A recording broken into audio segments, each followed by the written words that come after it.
జై శ్రీమన్నారాయణ. భగవంతుని మీద మనసు ఎలా లగ్నం చేయాలి తెలుసుకుందామా? ఎల్లప్పుడూ భగవన్నామ సంకీర్తనం, సత్సంగం చేస్తుండాలి. రాత్రి పగలు సంసారంలో మునిగిపోతే భగవంతుడి మీద మనసు లగ్నం కాదు. అప్పుడప్పుడు ఏకాంత ప్రాంతాలకు వెళ్ళాలి. మొదట్లో భగవంతుడి మీద మనసు లగ్నం చేయడం కష్టమవుతుంది. మొక్కలేతగా ఉన్నప్పుడే చుట్టూ కంచె వేసి ఆవులు మేకలు తినకుండా కాపాడినట్టు ఏకాంతం అనే కంచె వేసి సాధన చేయాలి. భగవంతుడొక్కడే సత్యమని, నిత్య వస్తువు తక్కినదంతా అసత్యమని అనిత్యం విభజిస్తూ అనిత్య వస్తువుల నుండి మనసును దూరంగా ఉంచాలి.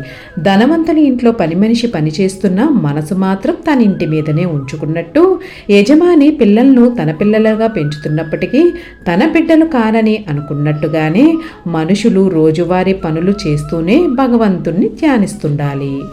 భార్య పిల్లలు తల్లిదండ్రులతో కలిసి ఉంటూనే దేవుడు తప్ప మరెవ్వరూ తన వాళ్ళు కాదని గుర్తించాలి. తాబేలు నీటిలో తిరుగాడుతున్నప్పటికీ ధ్యాసను గట్టు మీద పెట్టిన గుడ్డు మీదనే ఉంచుకున్నట్టు మనుషులు దేవుడి మీద మనసు నిలపాలి. చేతికి నూనె రాసుకొని పనస తొనలను ఒలవకపోతే చేతికి జిగురు అంటుకున్నట్టే భగవంతుని పట్ల భక్తి రూపమైన నూనె రాసుకున్న తర్వాత తనే సంసారంలో దిగాలి. లేదంటే సంసార వాసనలు పట్టి పీడిస్తాయి. వెన్నను తీయాలంటే పాలను తోడుపెట్టి ఒక చోట ఉంచాలి. మాటి మాటికి కలుపుతుంటే పెరుగు తోడుకోదు. తగినంత సమయాన్ని ఇచ్చి తర్వాతే పెరుగును చిలకాలి.